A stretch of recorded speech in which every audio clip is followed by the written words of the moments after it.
खुदावंद यीशु मसीह के नाम से आप सबों को जय मसीह की। मैं पास्टर श्याम एक बार फिर से आप सबों के बीच में खुदावंद यीशु मसीह का जीवित वचन लेकर के, जो आपके और हमारे जीवन में काम करने वाला, हमारा जीवन का आधार जो वचन है, उस वचन को लेकर के, ताकि आप और हम कुछ सीख सके, जान सके और परमेश्वर को धन्यवाद दे सके। हम परमेश्वर के राज्य के लिए अपने आप को सही रीति से तैयार कर सके कि जब वो आए तो हमें अपने राज्य के योग्य पाए और हमें अपने साथ में ले जाए। आइए आज के वचन को शुरुआत करते हैं। और आज के वचन को मनन करने के लिए मैंने एक वचन लिया है, और वो है दूसरा इतिहास की पुस्तक, उसकी 29वें अध्याय, उसके 1 से लेकर 11 वचन। दूसरा इतिहास उसकी 29 अध्याय, उसकी 1 से लेकर के 11 वचन। और वहाँ इस प्रकार लिखा हुआ है, यदि आप बाइबल निकाल के पढ़े तो वहाँ लिखा है पहले वचन में, जब हिजकिय्याह राज करने लगा तब वो 25 वर्ष का था और 29 वर्ष तक यरूशलेम में राज करता रहा। उसकी माता का नाम बाइबल में लिखा है ताम अबिय्याह था, जो जकर्याह की बेटी थी। दूसरे वचन में लिखा है, जैसे उसके मूल पुरुष दाऊद ने किया था, अर्थात जो यहोवा के दृष्टि में ठीक था, वैसे ही उसने किया। बाइबल बतलाती है, तीसरे वचन में लिखा है कि अपने राज्य के पहले वर्ष के महीने में उसने यहोवा के भवन के द्वार खुलवा दिए, उसकी मरम्मत करवाई, यानी बनवाया। और चौथे वचन में लिखा है, तब उसने याजकों और लेवियों को ले जाकर पूर्व के चौक में इकट्ठा किया। 5वें वचन में लिखा है, और उसने उनसे कहा, हे लेवियों, मेरी सुनो, अब अपने अपने को पवित्र करो और अपने अपने पूर्वजों के परमेश्वर यहोवा के भवन को पवित्र करो और पवित्र स्थान में से मैल निकालो। 6वें वचन में लिखा है कि देखो, हमारे पुरखाओं ने विश्वासघात करके वह कर्म और काम किए जो हमारे परमेश्वर यहोवा की दृष्टि में बुरा है। उसको तज करके यहोवा के निवास से मुंह फेर करके उसको पीठ दिखाई थी। 7वें वचन में लिखा है, फिर उन्होंने ओसारे के द्वार बंद किए और दीपकों को बुझा दिया और पवित्र स्थान में इज़राइल के परमेश्वर के लिए न तो धूप जलाया और न होम बलि चढ़ाया। 8वें वचन में लिखा है, इसलिए यहोवा का क्रोध यहूदा और यरूशलेम पर भड़का है और उसने ऐसा किया है कि वे मारे मारे फिरे और चकित होने वाले और ताली बजाने का कारण हो जाएं, जैसे कि तुम अपनी आंखों में देख रहे हो। देखो, इस कारण हमारे बाप तलवार से मारे गए और हमारे बेटी बेटियां और स्त्रियां बंधुआई में चली गईं। 10वें वचन में लिखा है, अब मेरे मन में यह निर्णय किया है कि इज़राइल के परमेश्वर यहोवा से वाचा बांधूं, इसलिए कि उसका भड़का हुआ क्रोध हम पर से दूर हो जाए। 11वें वचन में लिखा है, हे मेरे बेटों, ढिलाई ना करो। देखो, यहोवा ने अपने सम्मुख खड़े रहने और अपनी सेवा टहल करने और अपने टहलुए और धूप जलाने वाले का काम करने के लिए तुम्ही को चुना है। हालेलुया। मेरे प्रियो, बाइबल बतलाती है कि हिजकिय्याह राजा के समय में जब वो राज्य किया, और बाइबल बतलाती है कि उसने वही किया जो दाऊद ने परमेश्वर के काम के लिए किया। यहोवा की दृष्टि में ठीक था, वैसे ही दाऊद की तरह उसने किया।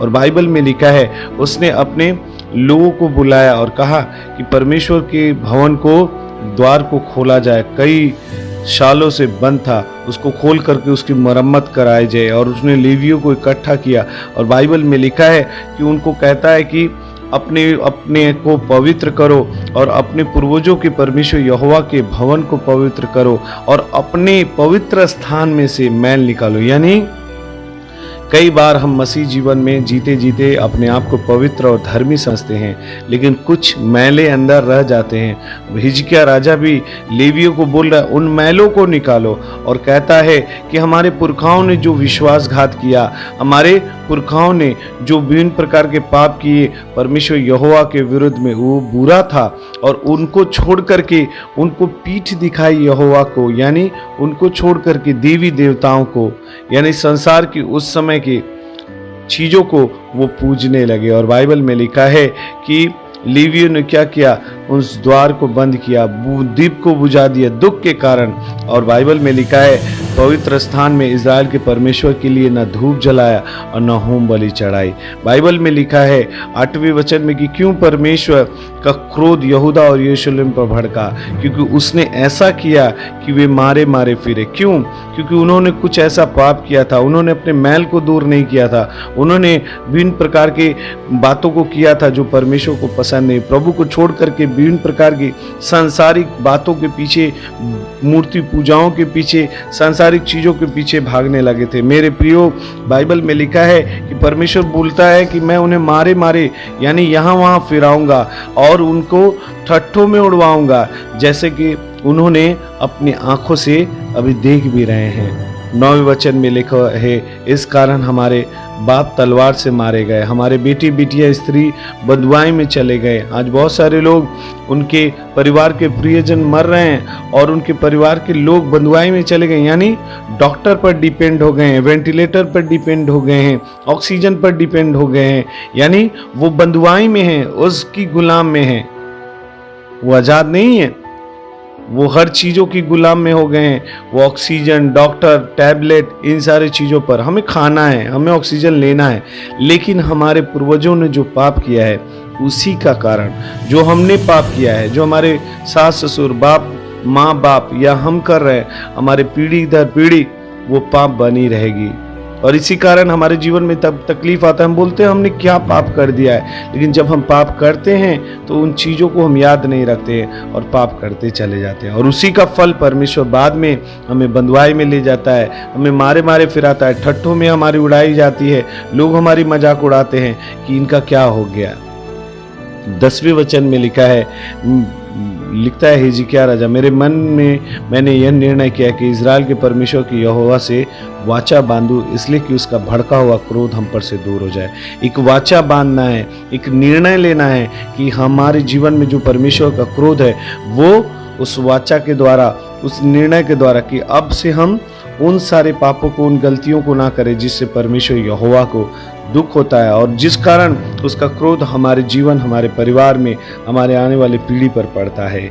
और कहता है हिजकिय्याह, दूसरा इतिहास उसके 29वें अध्याय और 11वें वचन में, हे मेरे बेटों, हे मेरे बेटियों, हे मेरे विश्वासी, हे मेरे माँ बाप, हे मेरे सास ससुर, वो सबको बोल रहा है, वो आपको और हमको बोल रहा है, हे मेरे बेटे और बेटियों, ढिलाई ना करो। आज बहुत सारे मसीह लोग मसीह जीवन में ढिलाई कर दिए हैं, अपने मन से सेवकाइयों में जाते हैं, अपने मन से वो परमेश्वर को देख रहे हैं, उनको समय मिलता है कलीसिया जाते हैं, उनको समय मिलता है वचन पढ़ते, उनको समय मिलता है ये करते, लेकिन उसके प्रति भूख और प्यास नहीं रहती है। जैसे पति की लालसा पत्नी पर और पत्नी की लालसा पति की तरफ होती है, वैसा हमारा परमेश्वर के साथ होना चाहिए।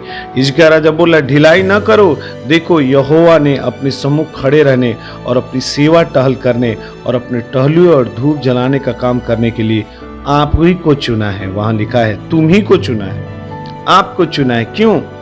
क्योंकि आप परमेश्वर के सामने खड़े हो, उसकी पवित्रता में, उसकी सेवा टाल सेवकाई में आप मदद करें किसी भी तरीके से। आप बैठने के द्वारा, कार्य करने के द्वारा, चर्च में ऑफरिंग देने के द्वारा, बहुत सारी सेवकाइयाँ होती है, गरीबों को खिलाने के द्वारा। लिखा है वो आप ही को चुना है सेवकाई के लिए। अब ध्यान से सुनिए, खुदावंद यीशु मसीह, आज हम यही सीखेंगे कि परमेश्वर का कार्य हमारे जीवन में पहला स्थान होना चाहिए। परमेश्वर के कार्य के प्रति हमारे जीवन में पहला स्थान होना चाहिए।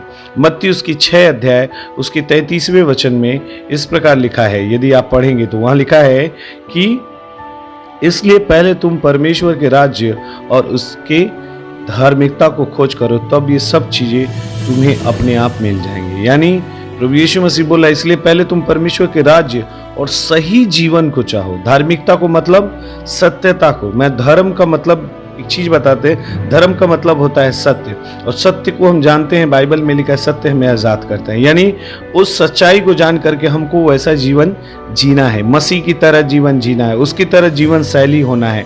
वही यीशु मसीह कह रहा है, इसलिए पहले तुम उसके राज्य यानी उसको खोजो और सही जीवन को, पवित्रता को खोजो, तो ये सब वस्तुएं भी तुम्हें अपने आप मिल जाएंगी। आज लोग परमेश्वर को तो खोज रहे हैं, लेकिन सही जीवन शैली नहीं है उनके जीवन में, उनके चरित्र में, उनके उठने बैठने, उनके व्यवहार में कहीं ना कहीं मैलापन है। जैसे हिजकिय्याह राजा ने कहा कि मंदिर को पवित्र करो, लेकिन मंदिर में जो मैलापन है उन चीजों को निकालो। वो मैलापन कौन सा है? हमारा जीवन शैली ठीक नहीं है।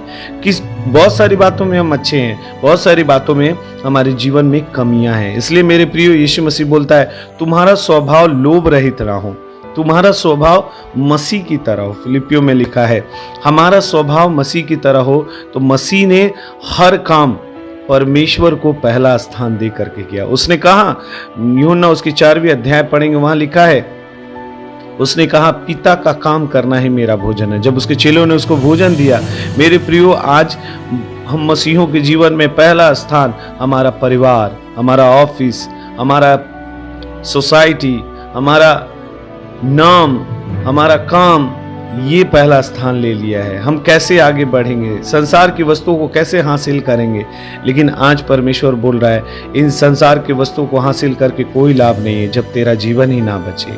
इस संसार की वस्तुओं को पा करके यदि तू नरक चल जाए, उससे उत्तम है तेरे पास कुछ ना हो और तू स्वर्ग जाए। मेरे प्रियो, आज व्यर्थ वस्तुओं के पीछे बहुत सारे मसीह भाग रहे हैं। हमें कमाना है, हमें परिवार को चलाने के लिए पैसे चाहिए, हमें अच्छा परिवार, अच्छा कपड़ा, अच्छा खाना चाहिए, ये जरूरी है।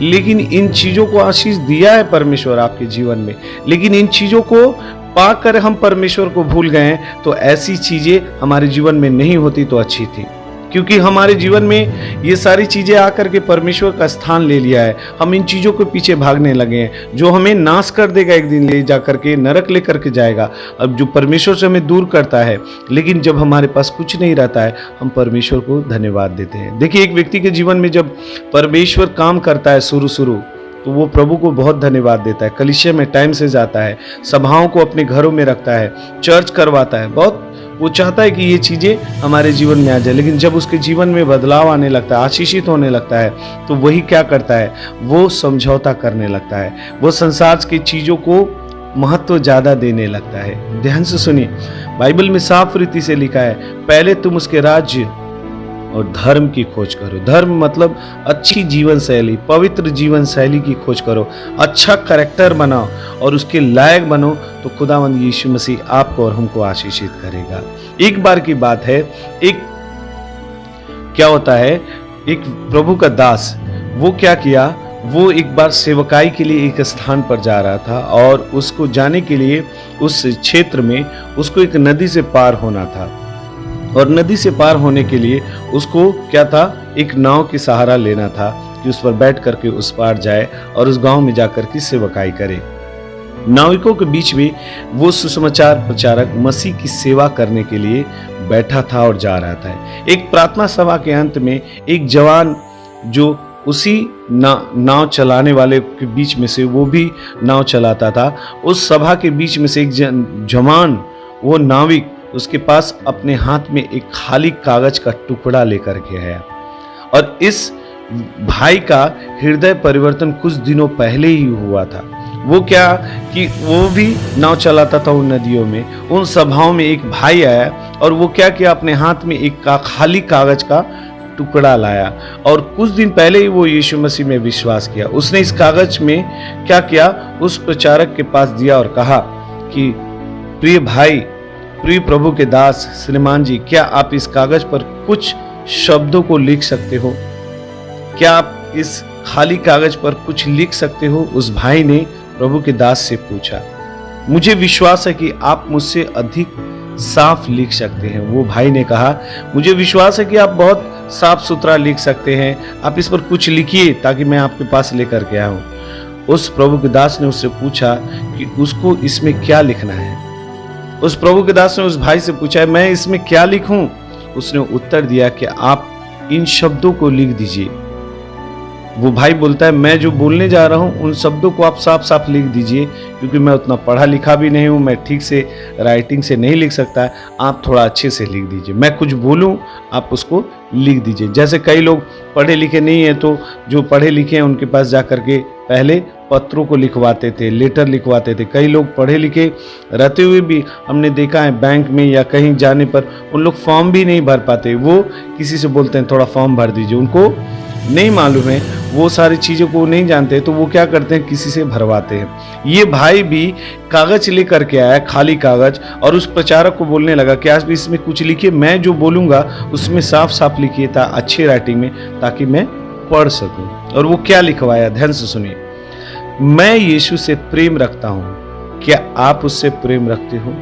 इस भाई ने बोला इसमें ये लिखिए कि मैं यीशु से प्रेम रखता हूं, क्या आप उससे प्रेम रखते हो? उस प्रचारक ने उस व्यक्ति से पूछा, वह उस कागज से क्या काम करने वाला है, क्या करने वाला है ये चीजें लिखवा करके। उसने कहा, कल मैं समुद्र की यात्रा में जा रहा हूं और मुझे भय है कि यदि मैं अपने धार्मिक विश्वास पर मजबूत बड़ा बनकर खड़ा ना रहूं तो लोग मुझ पर हंस सकते हैं। कल मैं जा रहा हूं कहीं पर समुद्र की यात्रा में कोई काम से, लेकिन कल मैं जाऊंगा तो मुझे भय है कि यदि मैं धार्मिक विश्वास में यदि मैं मजबूत बना ना रहूं, खड़ा ना रहूं, यदि उसमें बना ना रहूं तो लोग मुझ पर हंस सकते हैं। इसलिए जब मैं जहाज पर चढ़ जाऊंगा तो मैं अपने रूम में जाकर के इस कागज को वहां लटका दूंगा, लगा दूंगा, ताकि सब जान सके कि मैं एक मसीह हूं। मैं डरूं नहीं, लोग जब मुझ पर हंसे तो मैं ठट्ठों में उड़ाएं तो मेरे विश्वास कमजोर ना हो, बल्कि लोग मेरे इस कागज को मेरे रूम में आकर के पढ़ करके समझे कि एक ये मसीह है। ध्यान से सुनिए, जब हम किसी नए पद पर या नए कार्य के लिए जाते हैं या आते हैं तो हमेशा ही यह है कि बुद्धिमान और एक साहस का काम होगा कि हम शुरुआत से ही अपने मसीह गवाही को दिखाने के लिए हमेशा तैयार रहें। ये भाई ने क्या किया, कहा कि मैं यीशु से प्रेम रखता हूं, ये चीजें लिखिए, क्या आप प्रेम रखते हैं? ये मैं इसलिए अपने रूम में लगा कर रखूंगा ताकि जो लोग आए जाने कि मैं मसीह हूं। मेरे प्रियो, जब आप नए पद प्रतिष्ठा में जाते हैं, ऑफिस या जहां काम करते हैं, क्या वहां कुछ ऐसी चीजें लगाए हैं जिसको देखकर लोग बोले कि आपके जीवन में मसीह की गवाही, मसीह जीवन, मसीह का स्वभाव, उसकी धार्मिकता और जीवन शैली, सच में आपका जो बोर्ड लगाए हैं, जो चीजें लगाए हैं, उसके जैसा आपका जीवन है। कई लोग अपने डीपी में अपने वचनों को दिन प्रतिदिन लगाते हैं, लेकिन क्या वो वचन के अनुसार आपका और हमारा जीवन है? यदि है तो अच्छी बात है, आप लगा रहे हैं, नहीं है तो आप लगाना बंद कीजिए। क्यों? क्योंकि आप वचन तो लगा रहे हैं लेकिन आपका चरित्र वैसा नहीं बदल रहा है। तो लगा करके आप क्या कर रहे हैं? आप चाहते हैं लोग आपको, बहुत सारे लोग देखें और आप बार बार चेक करते हैं इंटरनेट ऑन करके, लेकिन इससे मनुष्य खुश हो सकता है, इससे आप मनुष्य को निर्बुद्धि बना सकते हैं, लेकिन आपके जीवन में परिवर्तन नहीं है तो कोई लाभ नहीं। इसलिए मेरे प्रियो, आपको एक बात बताते हैं, आपके जीवन में इस भाई की तरह जिसने कहा कि मैं जाऊं तो लोग मुझे देख करके कहे हाँ ये मसीह है, ऐसा ही हमारे जीवन में भी कुछ ऐसा होना चाहिए जिसको लोग देख करके बोले हाँ ये मसीह। हमारे जीवन में शुरुआत से ही अपनी मसीह गवाही को दिखाना है कि कैसे यीशु मसीह ने मेरे जीवन को बदला है, वो आपको भी बदल सकता है। राजा हिजकिय्याह का पिता आहाब क्या था? एक दुष्ट राजा था जिसने देश को मूर्ति पूजा से भ्रष्ट कर दिया था। जब वो राजा बना तो हिजकिय्याह को लगा कि अपने पिता द्वारा छोड़ी गई दुर्दशा पर ध्यान देना होगा। उसके चारों तरफ उसके शत्रु मक्खियों के समान उसको घेर लिए हुए थे, बाइबल बतलाता है।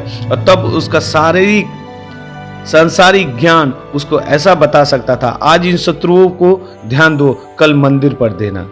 यदि आप और हम उसकी जैसे परिस्थितियों में रहते तो हम क्या करते? अभी क्या करते कि हम अपने शत्रुओं पर ध्यान देते और कल हम मंदिर को, यानी अपने जीवन को, जो यीशु मसीह कहता है तुम्हारा शरीर मेरा मंदिर है, 1 कुरिन्थी 3:16 में, उस मंदिर पर हम कल ध्यान देते, यानी इस मंदिर को कल चेंज करते। हम पहले शत्रुओं पर ध्यान देते कि वो क्या बोल रहे हैं। हिजकिय्याह राजा भी देखा कि उसके शत्रु मक्खियों के समान उसको घेरे हुए थे, सांसारिक चीजें, जो उसका बाप मूर्ति पूजा और विभिन्न प्रकार के पाप करके गया था, लेकिन नहीं, वो जानता था कि यह सब धार्मिक भ्रष्टाचार के, धार्मिक कार्यों के विरोध में है। और ये सारे काम मेरे पूर्वजों ने जो पाप किया है, धार्मिक जो कामों के प्रति जो पाप किया है, उसी का ये प्रभाव है। और वो पहले मंदिर की शुद्धिकरण करवाया। मनुष्य को शुद्धिकरण करवाने से पहले उसने पहले मंदिर को शुद्ध करवाया।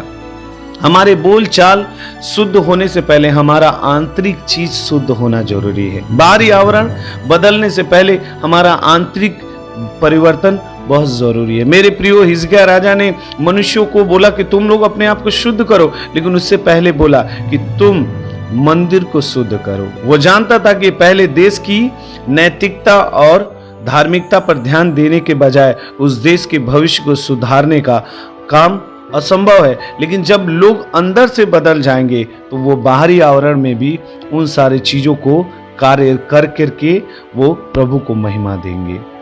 वो देश की नैतिकता और धार्मिकता पर ध्यान देने के बजाय उस देश के भविष्य को सुधारना उसके जीवन में पहला स्थान रहा। और वो सुधरेगा कब? जब मंदिर शुद्ध होगा, जहां हम आराधना करने जाते हैं और हमारा शरीर मंदिर है। जब हम प्रार्थनाओं में बैठते हैं, जब हम धन्यवाद देते हैं, हमारे इस मंदिर को शुद्ध होना जरूरी है। इस कारण अपने राज्य के पहले महीने में ही हिजकिय्याह ने मंदिर के फाटकों को खोल दिया। आज आपके मनों को खोलना है, आज आपके जीवनों को खोलना है। आज जो चीजें बंद करके आपने रखा है, दूसरे के प्रति कुछ कड़वा, कुछ बुरी चीजों को रखा है, उन चीजों को खोल देना है, उन चीजों को बाहर करना है और उसकी मरम्मत करवाना है। राजा हिजकिय्याह ने क्या किया? उसने मंदिर के फाटकों को खुलवा दिया और उसकी मरम्मत करवाई, यानी उसको ठीक ठाक करवाया। जो टूटा फाटा है उसको ठोक ठाक करके ठीक करना है। ये ठोक ठाक कौन करेगा? परमेश्वर का वचन करना है। ये परमेश्वर के वचन के द्वारा आप अपने आप को शुद्ध कर सकते हैं। परमेश्वर के वचन के द्वारा आप अपने आप को लायक बना सकते हैं। परमेश्वर के वचन के द्वारा आप उसके मार्ग पर चल सकते हैं, उसको फॉलो कर करके। राजा हिजकिय्याह ने वो क्या किया? मंदिर के फाटकों को खुलवा दिया, लेकिन उसकी मरम्मत करे। आज बहुत सारे लोग दिल खोल करके ऑफरिंग देते हैं, दिल खोल करके धन्यवाद देते हैं, लेकिन उस द्वार को मरम्मत नहीं करवाते हैं।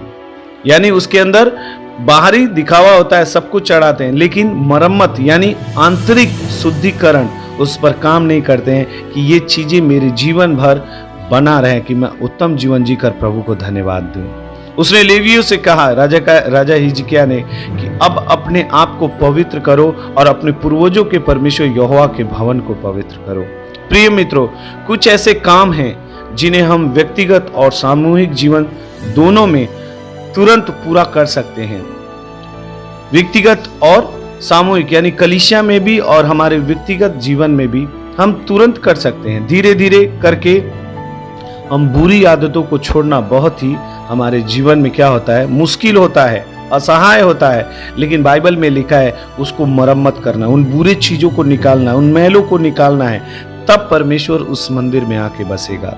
उसने तुरंत ही उन चीजों से संबंध तोड़ना है जिससे परमेश्वर की महिमा ने। वो कोई भी हो सकता है, आपका रिश्तेदार, आपके परिवार के लोग, जो भी हो, आपके घनिष्ठ मित्र जो नजदीकी हैं, कोई भी हो, उन सारी चीजों से आपको रिश्ता तोड़ना है। क्यों? क्योंकि आपको उस मंदिर को शुद्ध करना है जिसमें परमेश्वर अपना निवास स्थान बनाना चाहता है।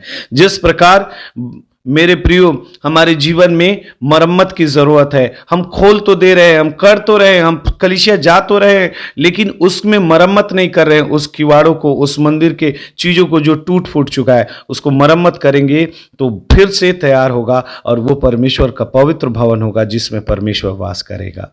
मेरे प्रियो, जंगली जानवरों को मारने के लिए उसके हृदय पर एक मजबूत वार करना पड़ता है ताकि वो मर जाए। उसके शरीर पर जख्म देने से वो धीरे धीरे मर जाएगा, लेकिन यदि हम सही जगह पर मारेंगे तो वो क्या होगा? वो उसी एक ही बार में मर जाएगा। मेरे प्रियो, आज हमारे जीवन में देखना है कौन कौन सा चीजें मरम्मत की जरूरत है। आज हमारे जीवन में देना है कि हम फाटक तो खोल दिए, सेवकाई कर रहे हैं, हम चर्च जा रहे हैं, लेकिन उसकी मरम्मत नहीं कर रहे हैं जो हमारे जीवन को अंदर ही अंदर खा रही है। हमें एक ही बार में, जैसे जानवरों को एक ही बार में मार करके उनके हृदय पर वार किया जाता है ताकि वो उस भाले से एक ही बार में मर जाए, और ऊपर जितना भी उसको मारे वो धीरे धीरे मरेगा, लेकिन एक बार में मारेंगे तो वो मर जाएगा। हो सकता है आपके लिए असंभव है, लेकिन यीशु के लिए असंभव नहीं है।